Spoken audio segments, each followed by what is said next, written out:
शरद पवारांच्या राष्ट्रवादीकडनं आज काळी दिवाळी साजरी केली जात आहे। गेल्या महिनाभर राज्यातील अनेक जिल्ह्यांमध्ये अतिवृष्टी झाली।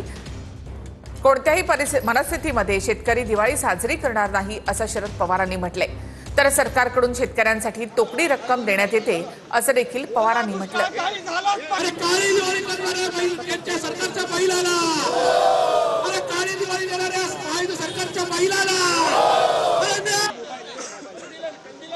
आजचा दिवस दिवाळी साजरी करायची नाही,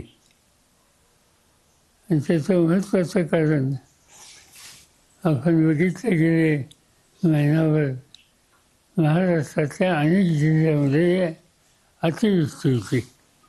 आता राज्य सरकारने काही चोखडी रक्कम काही लोकांना जाहीर केली, पण नुकसानीचं स्वरूप हे बघितल्याच्या नंतर या चोखडी रकमेचा उपयोग त्याला पुन्हा उभं करण्यासाठी होईल असं त्यांना वाटतं।